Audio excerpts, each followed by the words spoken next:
సంబంధించి ఆయన బయటకు వచ్చిన ప్రతిసారి ఆటంకాలు సృష్టించడం, అడ్డంకులు సృష్టించడం, కార్యక్రమాన్ని ముందుకెళ్లకుండా చేయడం అనేది ఈ ప్రభుత్వానికి ఒక అలవాటుగా మారిపోయింది. మేము ఎలాంటి అనుమతులు ఇవ్వలేదని ఎస్పీ గారు చెప్తా ఉన్నారు. ఎందుకు ఇవ్వలేదని మేము అడుగుతున్నాం. Z+ కేటగిరీ ఉన్న జగన్మోహన్ రెడ్డి గారికి అసలు ఈరోజు ఈ రాష్ట్రంలో Z+ కేటగిరీ భద్రతను మీరు కల్పిస్తున్నారా? కల్పించాల్సిన బాధ్యత మీదే కదా. Z+ కేటగిరీ ఉన్న నాయకుడు కాబట్టి 63 కిలోమీటర్ల ప్రయాణానికి మేము కల్పించడం కష్టమని ఈ ప్రభుత్వం చేతులు ఎత్తేసింది అన్నట్టుగా ఎస్పీ గారు చెప్పారు.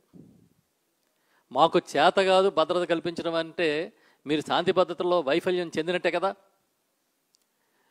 శాంతి భద్రతల్ని మేము కాపాడలేమని మీరు చెప్పినట్టే కదా. ఇవాళ మేము ఒకటే చెప్తున్నాం, ప్రతిపక్ష నేతగా ప్రతిపక్ష పాత్ర పోషించే విషయంలో జగన్మోహన్ రెడ్డి గారు వెనకడుగు వేయరు.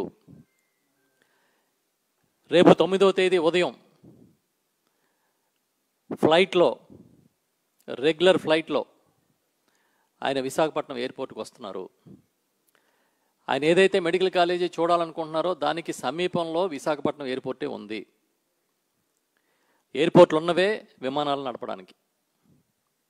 కాబట్టి ఆ ఎయిర్పోర్ట్కి వచ్చి అక్కడ దిగి రోడ్డు మార్గంలో మేము ఏదైతే ప్రకటించామో మాకవరపాలెం వద్ద ఉన్న మెడికల్ కాలేజీని చూడడానికి జగన్మోహన్ రెడ్డి గారు వెళుతున్నారు. ఇందులో కార్యక్రమంలో ఏం మార్పు లేదు. ఎందుకంటే హెలికాప్టర్లో వెళ్ళమని పోలీసులు సజెస్ట్ చేస్తున్నారు. ఒక పక్క ఉత్తరాంధ్రలో విపరీతమైన వర్షాలు, మేఘావృతమైన వాతావరణం. ఎలా చెప్తారండి హెలికాప్టర్లు వెళ్ళమని? హెలికాప్టర్కి ఒక వీఐపీకి Z+ కేటగిరీ ఉన్న నాయకుడికి భద్రత అక్కర్లేదా? ఫ్లైట్స్ అంటే ఎయిర్పోర్ట్లో దిగే అవకాశాలు ఉంటాయి, దానికి ఏర్పాట్లు ఉంటాయి. ఫ్లైట్ హెలికాప్టర్ ప్రయాణం ఒకటే అవుతుందా? హెలికాప్టర్లో ఇలాంటి వాతావరణంలో అనుకూల వాతావరణం లేనప్పుడు మీరెవరు హెలికాప్టర్లోనే వెళ్ళాలని ఆంక్షలు విధించడానికి? ఇది కరెక్టేనా? Z+ కేటగిరీ నాయకుడిగా ఆయనకి ఇవ్వాల్సిన బాధ్యత, భద్రత ఇవ్వాల్సిన బాధ్యత మీది. ఈ సందర్భంగా ఇంకోటి కూడా గుర్తు చేస్తా, జగన్మోహన్ రెడ్డి గారికి జనంలోకి రావడం కొత్త కాదు. ఆయన పాదయాత్రలు చేశారు. ప్రతిపక్ష నాయకుడిగా ఎన్నో యాజిటేషన్స్లో, ఉద్యమాల్లో పాల్గొన్నారు. ఆయనే స్వయంగా ఉద్యమాలు చేపట్టారు. రోడ్డు మార్గంలో వందలాది కిలోమీటర్లు ఈ రాష్ట్రంలో తిరిగారు. ఇవాళ మీరు 63 కిలోమీటర్ల ప్రయాణానికి భద్రత ఇవ్వలేమని మీరు చేతులు ఎత్తేస్తున్నారంటే ఇది ఉద్దేశపూర్వకంగా జగన్మోహన్ రెడ్డి గారిని కట్టడి చేసే కార్యక్రమం అని మేము భావిస్తున్నాం. ప్రజలకి సమస్యలు వచ్చినప్పుడు ఆ సమస్య పరిష్కారానికి జగన్ గారు ఖచ్చితంగా ప్రజల పక్షాన్ని నిలబడతారు. మీరు ఎన్ని ఆంక్షలు విధించినా, ఎన్ని నిబంధనలు విధించినా అనే విషయాన్ని కూడా పార్టీ పరంగా మేము స్పష్టం చేస్తున్నాం. ఈరోజు మీరు కట్టడి చేయాలనే కార్యక్రమం మాకు అర్థమవుతోంది. ఎందుకంటే జగన్ గారు అంటే, ఆయనకి ఉన్న జనాదరణ అంటే, ఆయనకున్న ప్రజల అభిమానం అంటే మీకు భయం. నిజంగా జనం వస్తే ఆయన వెహికల్ చుట్టూ రోప్ పార్టీలు పెట్టండి, ప్రొటెక్షన్ ఇవ్వండి. ఆయన కార్యక్రమంలో సరైన భద్రత ఉండడం లేదు, సరిపడిన సిబ్బందిని మీరు నియమించట్లేదనే విషయాన్ని చాలా సందర్భాల్లో ఈ మధ్యకాలంలోనే చూసాం. కాబట్టి మీరు ఏర్పాట్లు చేసుకోండి. మేము చాలా ముందుగానే 3-4 రోజులు ముందుగానే ప్రకటన చేసాం. మేమేం చెప్తున్నామంటే ఈ రాష్ట్రంలో ప్రతిపక్ష నాయకులు తిరగడం ఏం కొత్త కాదు. చంద్రబాబు నాయుడు గారు కూడా 2019-24 మధ్య ప్రతిపక్ష నాయకుడిగా చాలా కార్యక్రమాలు చేశారు. రోడ్డు మార్గంలో పెద్ద ఎత్తున ప్రయాణాలు చేశారు. ప్రతిసారి ఈ ప్రభుత్వం ఎలాంటి ఆంక్షలు విధించకుండా ఆయనకి అనుమతులు ఇచ్చిన విషయాన్ని కూడా మేము గుర్తు చేస్తున్నాం. ఇవాళ ఇదేదో కొత్త విషయం అన్నట్టుగా, గతంలో ఏ ప్రతిపక్ష నాయకుడు తిరగలేదన్నట్టుగా మాట్లాడుతూ ఉన్నారు. మీరు ఇంతకుముందు వెళ్తే, చరిత్రలోకి వెళ్తే, చంద్రబాబు నాయుడు గారు వెళ్ళినప్పుడు గుంటూరులో కానీ, కందుకూరులో కానీ, పీలేరులో కానీ తొక్కిసలాట జరిగి మరణాలు సంభవించినా కూడా ప్రభుత్వం ఆయనకి భద్రత కల్పించి ఆయన వెళ్తున్న ప్రతి ప్రోగ్రామ్ని అడ్డుకోకుండా ఆ రోజు ఒక ప్రతిపక్ష నాయకుడికి సహకారం అందించింది. కానీ ఈరోజు జగన్ గారిని కట్టడి చేయాలని మీరు ఎలా చూస్తారు? అంటే ఎలా రావాలో, ఎప్పుడు రావాలో, ఎందుకు రావాలో మీరే చెప్తారా? జగన్ గారు ఎక్కడ రావాలో మీరే చెప్తారా? ఎలా రావాలో మీరే చెప్తారా? ఎందుకు రావాలో మీరే చెప్తారా? హెలికాప్టర్లో రమ్మని చెప్తున్నారు. వాతావరణం అనుకూలించిన పోయినా కూడా రావాలా? మీకు తెలియదా ఉత్తరాంధ్రలో భారీ వర్షాలు కురుస్తున్నాయని? మీకు తెలియదా ఉత్తరాంధ్ర అంతా మేఘావృతం అయి ఉంది, పరిస్థితులు ఆ వాతావరణం అనుకూలంగా లేదని? ఎందుకు ఈ విధంగా పోలీసులు మాట్లాడుతూ ఉన్నారు? పోలీస్ అధికారులు సమీక్షించుకొని ఆయన ఏదైతే ఇవాళ ఖరారు చేశారో షెడ్యూలు, ఆ షెడ్యూల్ని అనుమతించాల్సిన బాధ్యత మీకే ఉందని కూడా నేను తెలియజేస్తూ ఉన్నాం. ఇంకొకటి కూడా స్పష్టంగా చెప్తున్నాం, ఆయన ఎక్కడా కూడా మైకులు పెట్టి మాట్లాడే ప్రోగ్రాము లేదు. నేరుగా మెడికల్ కాలేజీకి వెళ్తారు, మెడికల్ కాలేజీ చూసిన తర్వాత అక్కడ ప్రెస్ మీట్లో మాట్లాడతారు, అక్కడ మీడియా మీట్లో మాట్లాడతారు. దారిలో ఎక్కడైనా ప్రజా సంబంధమైన అంశాలకు సంబంధించి ఎవరైనా రిప్రజెంటేషన్లు ఇస్తే తీసుకుంటారు. చాలా క్లియర్గా చెప్తున్నాం, ఇవాళ ఈ రాష్ట్రంలో జగన్మోహన్ రెడ్డి గారికి ఉన్న జనాదరణ ఇంక ఏ రాజకీయ నాయకుడికి లేదు. వస్తారు ఆయన చూడడానికి, ఆయనకి వేలాది మందిగా అభిమానులు రావచ్చు. దాన్ని ఒక నాయకుడికి గతంలో ఎలా వస్తున్నారు జనం అనేది చూసుకుని దాన్ని బట్టి మీరు చేసుకోవాలి ఏర్పాట్లు. జెడ్ కేటగిరీలో ఉన్న, జెడ్ ప్లస్ కేటగిరీలో ఉన్న నాయకుడికి మేము భద్రత కల్పించలేమని చెప్పి చేతులు తెడవేంటి పోలీస్ శాఖ? దీనికి సమాధానం చెప్పాలి. మళ్ళీ చెప్తున్నాం, మెడికల్ కాలేజ్ దగ్గర ఉన్న గేట్ దగ్గర ప్రెస్ మీట్ తప్ప ఆ బిల్డింగ్ దగ్గర కూడా వెళ్ళొద్దని అనుకుంటున్నారు ఆయన. ఎందుకంటే మళ్ళీ గవ్వుకున్న జనం అంతా ఏదైనా బిల్డింగ్స్ మీదకి అది వెళ్తే ఇబ్బంది అవుతుందని. దానికి ఆంక్షలేనా? గేట్ దగ్గర ప్రెస్ అది చూసి ఆ గేట్ దగ్గర ప్రెస్ మీట్ పెడితే దానికి ఆంక్షలేనా? మేము అడుగుతా ఉన్నాం, మీరు చేస్తున్నది పచ్చి దగ. ఈ రాష్ట్ర ప్రభుత్వంగా మీరు ఉంటూ ఈ రాష్ట్ర ప్రజలకి మీరు చేస్తున్నది పచ్చి దగ, అవునా కాదా అని అడుగుతున్నాం. ప్రభుత్వం వనరులు సమకూర్చి యుద్ధ ప్రాతిపదికన జగన్మోహన్ రెడ్డి గారు 3 ఏళ్ల కాలంలో కాలేజీలు కట్టి అడ్మిషన్లు చేసే పరిస్థితికి తీసుకొచ్చి నాబార్డు నిధుల్ని టైఅప్ చేసి సుమారు 3,500 కోట్లు ఖర్చు పెట్టి చాలా వరకు ఆ ప్రాజెక్ట్స్ అన్ని కంప్లీట్ చేసే దశకి టైఅప్ చేసి పెడితే దాన్ని మేము చేయలేకపోతున్నామని ప్రైవేట్ వాళ్ళకి తీసుకొచ్చి మీరు పంచుతూ ఉంటే పప్పు బేలాలు పంచినట్టు ఈ రాష్ట్ర ప్రతిపక్షంగా బాధ్యత కలిగిన నాయకుడిగా, పార్టీగా ప్రశ్నించకుండా ఉంటామా అని అడుగుతున్నాం మేము. ఎట్టి పరిస్థితుల్లో ప్రభుత్వ మెడికల్ కాలేజీలని, టీచింగ్ హాస్పిటల్ని ప్రైవేటీకరించడాన్ని వైఎస్ఆర్ పార్టీ వ్యతిరేకిస్తుంది. దీనికి సంబంధించి ఒక ఉద్యమమే టేకప్ చేస్తూ ఉన్నాం. దానికి సంబంధించిన వివరాలు కూడా మీకు ఈ పాటికి అంది ఉంటాయి.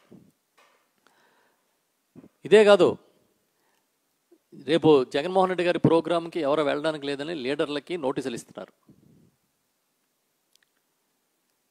సామాన్యులు కూడా బెదిరిస్తున్నారు. వాళ్ళ అభిమానులు కూడా రోడ్డు మీద రావడానికి భయపడే పరిస్థితిని క్రియేట్ చేయాలని, భయభ్రాంతులు చేయాలని మీరు ప్రయత్నం చేస్తూ ఉన్నారు. మామూలుగా ఏ పిలిపించినా హౌస్ అరెస్టులు చేయడం, నాయకులకి నోటీసులు ఇవ్వడం పరిపాటి అయిపోయింది ఈ రాష్ట్రంలో.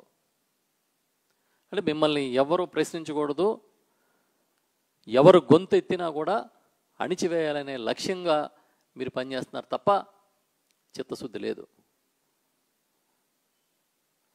అంటే బయటికి ఆయన వచ్చే కొద్దీ మీలో వణుకు పెరిగిపోతుంది. మీరు చేస్తున్న తప్పుల్ని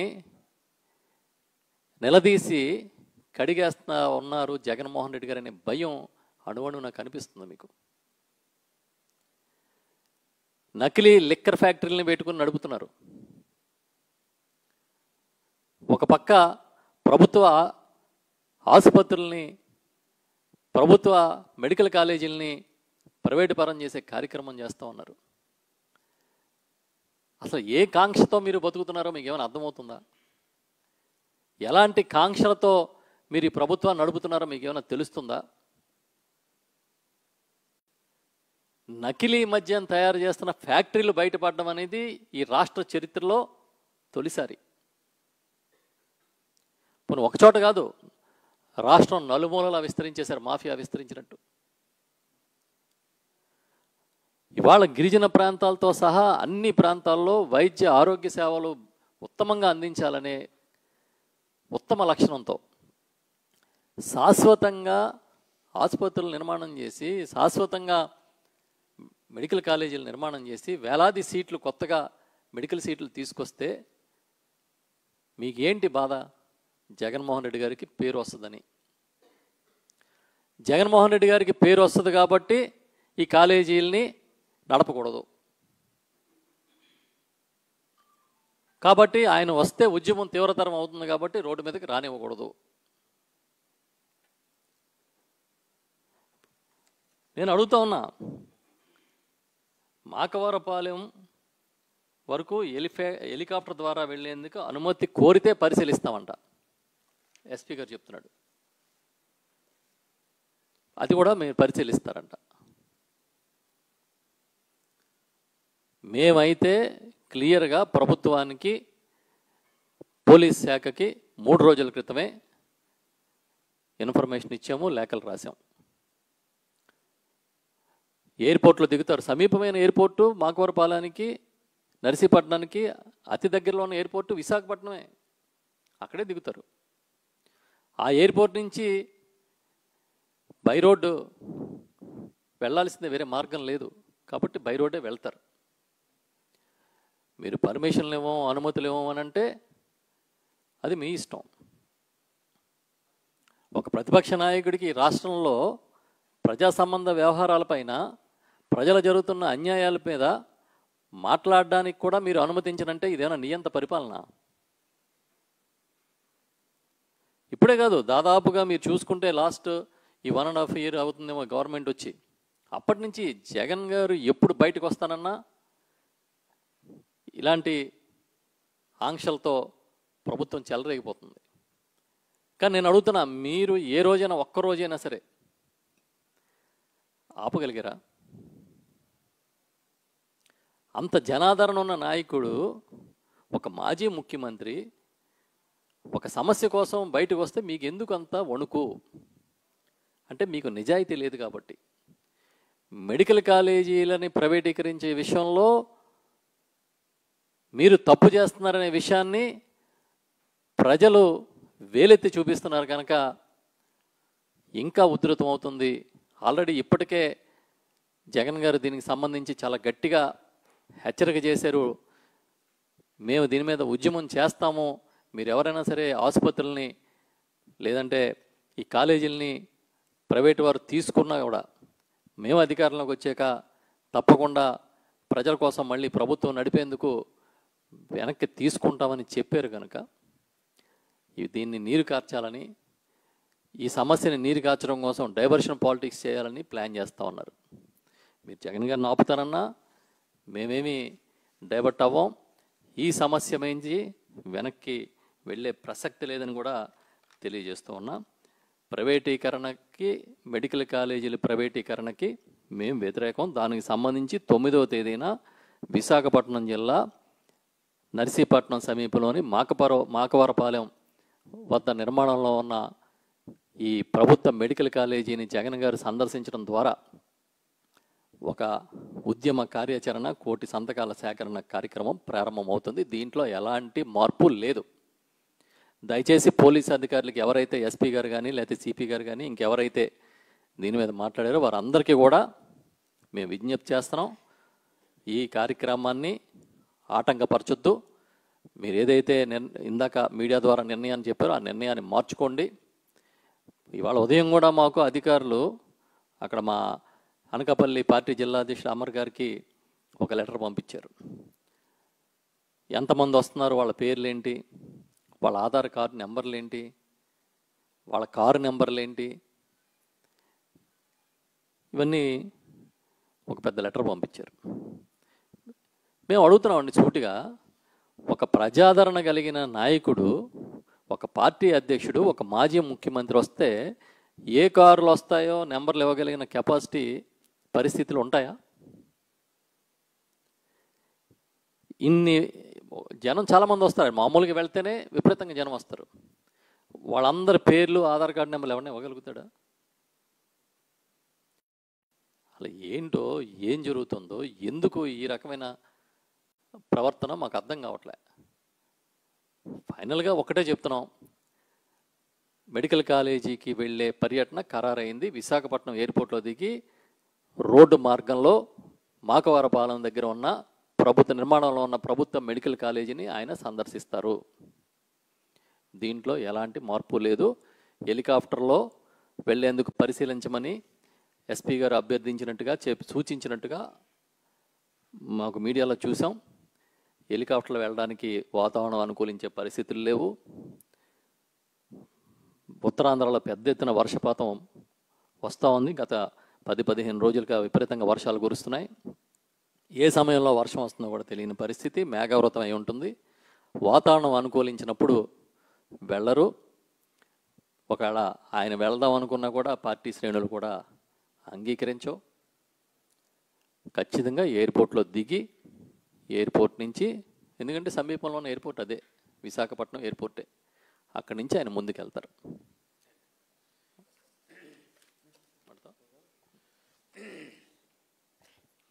పత్రికా సోదరులకు ధన్యవాదాలు. ఏదైతే 9వ తారీఖుని గౌరవ మాజీ ముఖ్యమంత్రి వర్యులు వైఎస్ జగన్మోహన్ రెడ్డి గారి పర్యటన సందర్భంగా మరి పోలీసు వారు ఇచ్చిన ఏదైతే వారు ఇచ్చిన లేఖ ఉందో ఆ లేఖ ద్వారా మరి వారికే విజ్ఞప్తి చేస్తూ ఉన్నాం.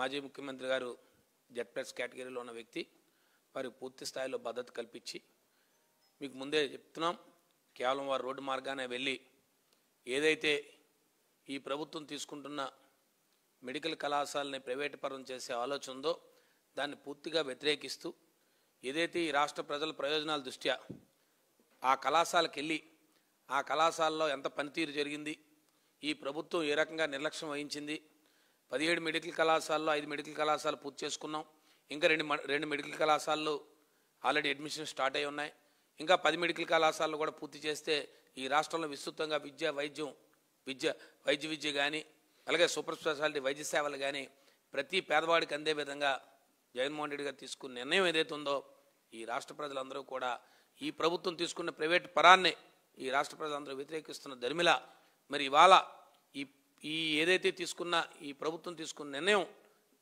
వెనక్కి తీసుకోవాలని, ఇది రాష్ట్ర ప్రజల తాలూకా ప్రయోజనాల దృష్ట్యా ఈ తాలూకా కార్యక్రమాన్ని మరి 9వ తారీఖున ఖరారు చేస్తూ దీన్ని 1 కోటి సంతకాల ద్వారా ఈ రాష్ట్ర ప్రజలందరూ కూడా గవర్నర్ గారికి నేరుగా కలిసి ఈ రాష్ట్ర ప్రజల తాలూకా ఆలోచనని మరి ఈ ప్రభుత్వానికి తెలియజేయాలనే ఉద్దేశంతోనే ఇవాళ ఈ కార్యాచరణ చేశాం.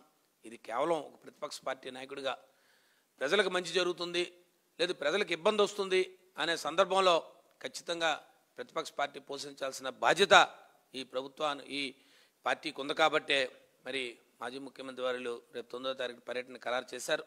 మరి ఆ పర్యటన నిర్మలా మరి అందరూ కూడా ఎయిర్పోర్ట్ నుంచి రోడ్డు మార్గాల ద్వారా మరి నేరుగా మాకవరపాలెం మెడికల్ కళాశాల చేరుకొని మరి ఇందాడ మా రీజనల్ కోఆర్డినేటర్ చెప్పినట్టు అక్కడ పత్రికా సమావేశం ఏర్పాటు చేసి ఈ రాష్ట్ర ప్రజలకి ఈ ప్రభుత్వం చేస్తున్న చర్యలు వివరించే విధంగా, అలాగే ఈ సంవత్సరాల కాలంగా ఈ ప్రభుత్వం చేస్తున్న అనేక ప్రజా వ్యతిరేక కార్యక్రమాలు ఏవేవైతే గత ప్రభుత్వంలో తీసుకుంటున్న ప్రజోపకారాలను పనులు ఉన్నాయో వాటన్నిటిని కూడా నిర్వీర్యం చేసే కార్యక్రమాలన్నీ కూడా ఈ రాష్ట్ర ప్రజలకు తెలియజేయాలనే ఒక కార్యక్రమంతో వారు వెళ్తున్నారు. కాబట్టి మరి పోలీసు వారు ఖచ్చితంగా వారికి భద్రత కల్పించి ఖచ్చితంగా ఈ రోడ్డు మార్గాన్ని వెళ్ళే కార్యక్రమం పూర్తి స్థాయిలో వారు సహకరిస్తారని చెప్పి మరొకసారి ఏదైతే వారు ఇచ్చిన నిర్ణయాన్ని పునఃసమీక్షించుకుంటారని చెప్పి మరొకసారి మిమ్మల్ని కోరుతూ వారి కార్యక్రమం ఈ వైఎస్ఆర్ పార్టీ కార్యకర్తలు నాయకులకు అందరికీ కూడా ఉత్తరాంధ్ర ప్రాంత వాసులందరికీ కూడా మీ ద్వారా తెలియజేస్తున్నాను. ఖచ్చితంగా గౌరవ మాజీ ముఖ్యమంత్రి వర్యులు వైఎస్ఆర్ పార్టీ జాతీయ అధ్యక్షులు వైఎస్ జగన్మోహన్ రెడ్డి గారు మరి ఉదయాన్నే మరి నేరుగా విజయవాడ నుంచి విమానంలో నేరుగా విశాఖపట్నం చేరుకుంటారు.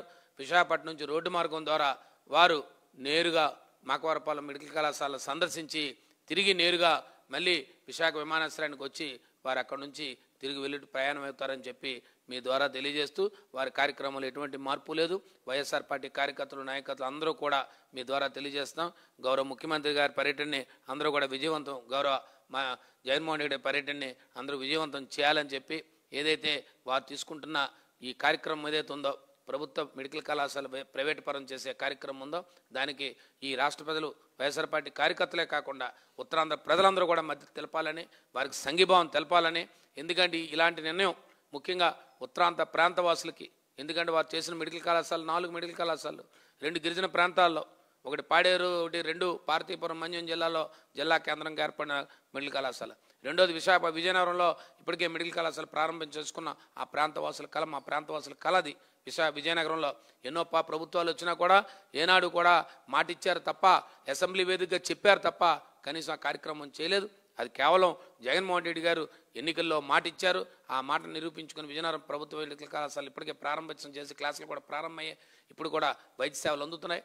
అలాగే నర్సీపట్నం మెడికల్ కళాశాలను కూడా మరి పూర్తిగా దాన్ని కూడా ప్రైవేట్ పరం చేసి దాన్ని వ్యతిరేకించాలని ఆలోచనతో ఈ రాష్ట్రంలోని మెడికల్ కళాశాలలు వ్యతిరేకించే ఆలోచనతోనే ఈ కార్యక్రమం చేశారని చెప్పి మీ ద్వారా తెలియజేస్తూ ఈ పర్యటనకి మొత్తం ఉత్తరాంధ్ర వాసులంతా కూడా సంఘీభావం తెలపాలని చెప్పి ఆయన కార్యక్రమం విజయవంతం జరగాలని చెప్పి మీ ద్వారా తెలియజేస్తా ఉన్నాను.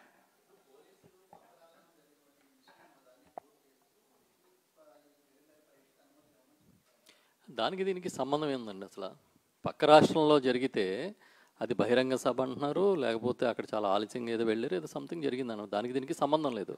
మేము ఒకటే చెప్తున్నాం, ఇక్కడ ప్రతిపక్ష నాయకుడిగా చంద్రబాబు నాయుడు గారు ఉన్నప్పుడు, ఆయన వెళ్ళినప్పుడు గుంటూరు, కందుకూరు లాంటి చోట్ల తొక్కిసలాట్లు జరిగినప్పుడు, ప్రాణాలు పోయినప్పుడు, అప్పుడు కూడా ఎప్పుడు ప్రతిపక్ష నాయకుడిగా చంద్రబాబు నాయుడు గారి కార్యక్రమాలకి ఆటంకం కలిగించలేదు ఈ ప్రభుత్వం. జగన్మోహన్ రెడ్డి గారు అధికారంలో ఉన్నప్పుడు పుష్కరాల్లో 29 మంది చచ్చిపోయినప్పుడే అదే పెద్ద రికార్డ్ ఆయన చంద్రబాబు నాయుడు గారి హయాంలో. కాబట్టి ఏంటంటే పక్క రాష్ట్రాలతో పోల్చుకోవద్దు, ఈ రాష్ట్రంతో పోల్చుకోండి. ఈ రాష్ట్రంలో పోలిక ఉంది కదా. ఇప్పుడున్న మా మాజీ ముఖ్యమంత్రి గారు జగన్మోహన్ రెడ్డి గారు, ఇప్పుడున్న ముఖ్యమంత్రి గారు, ఇప్పుడున్న ముఖ్యమంత్రి చంద్రబాబు గారు, ఆ రోజు మాజీ ముఖ్యమంత్రి. ఆయన స్వేచ్ఛగా తిరగగలిగారు కదా, ఆయనకి భద్రత సేమే కదా, ఇంకా ఈయనకన్నా ఎక్కువ ఉందేమో మరి. ఎందుకంటే ఆయన చుట్టూ బ్లాక్ కమాండోస్ అది కనబడేవారు అప్పట్లో. కాబట్టి ఏంటంటే ఇది ఉద్దేశపూర్వకంగా జగన్మోహన్ రెడ్డి గారిని కట్టడి చేసే కార్యక్రమం, ఆయన్ని బయటికి వెళ్లకుండా నిలవరించే కార్యక్రమం. అసలు హెలికాప్టర్లో వెళ్ళండి మేము పరిశీలిస్తామని మీరెవరండి సలహా చెప్పడానికి? ఎలా రావాలో, ఎక్కడికి రావాలో, ఎప్పుడు రావాలో మీరే చెప్తారా? మేము ముందస్తుగా లెటర్లు ఇచ్చాము, సమాచారం అంతా ఇచ్చాము, దానికి సంబంధించి మీరు ఇన్ఫర్మేషన్ అడిగారు.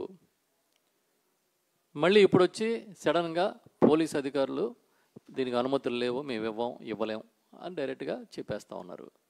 అంటే శాంతి భద్రతల్ని కాపాడే అంత కెపాసిటీ మీకు లేదని అర్థం.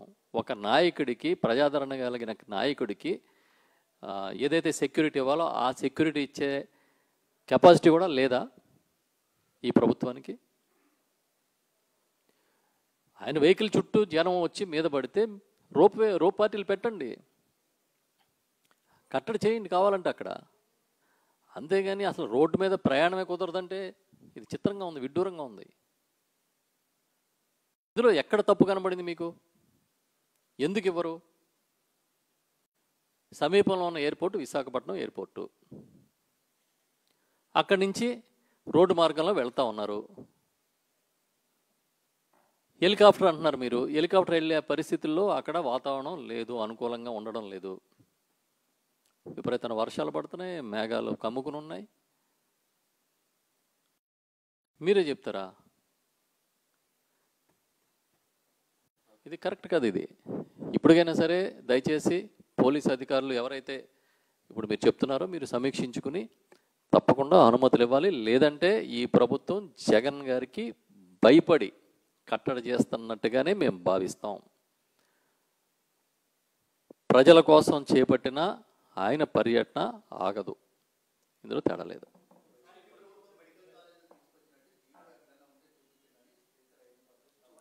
చూపిస్తామండి. ఆయనకి జీవో చూపిస్తారు, అక్కడ నిర్మాణంలో ఉన్న భవంతులు చూపిస్తారు. ఆయన వస్తానంటే దగ్గరుండి చూడొచ్చు, లేదనుకుంటే అక్కడ తప్పకుండా చూపిస్తాం. జియో నెంబర్తో సహా జియో కాపీలు ఉన్నాయి. అదేవిధంగా ఎందుకంటే ఆయన స్పీకర్గా ఉన్నారు అయ్యనపాత్రుడు గారు.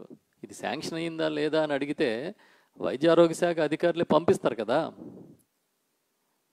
ఇప్పుడు ఒక చిన్న చెప్తా, మాకు ఇచ్చిన నోటీసులో ఏపీ హెచ్ఎంఐడిసి పర్మిషన్ తీసుకోండి ఆ బిల్డింగ్ దగ్గరికి మీకు వెళ్ళాలంటే అని పోలీస్ అధికారులు చెప్తున్నారు. ఆ బిల్డింగ్ దగ్గరికి వెళ్ళాలంటే medical infrastructure corporation, medical and health infrastructure corporation అనుమతులు తీసుకోవాలి అని రాశారు. మరి medical and health infrastructure corporation ఈ బిల్డింగ్ దేనికోసం కడుతుంది? అక్కడ ఉంటుంది కదా, దాంట్లో దేనికోసం కడుతుందో శాంక్షన్ అయ్యి. ఒక గౌరవ సభాపతి అడిగితే ఇన్ఫర్మేషన్ ఇవ్వదు ఆ గవర్నమెంటు. మరి ఆయన తెలుసుకోలేదో తెలిసి మాట్లాడారో నాకు తెలియదు, కానీ ఖచ్చితంగా జీవోతో సహా అన్నీ చూపిస్తాం, బిల్డింగ్ చూపిస్తాం, జీవో చూపిస్తాం. ఇందులో ఏమీ తేడా లేదు. ఎందుకంటే అబద్ధాలు ఆడాల్సిన అవసరం ఉంది. 17 మెడికల్ కాలేజీలు నిర్మాణం ఆ రోజే చేపట్టారు జగన్ గారు. ఇవ్వకుండా ఎందుకు ఉంటుంది? అన్ని ఇన్ఫర్మేషన్ ఇస్తాం.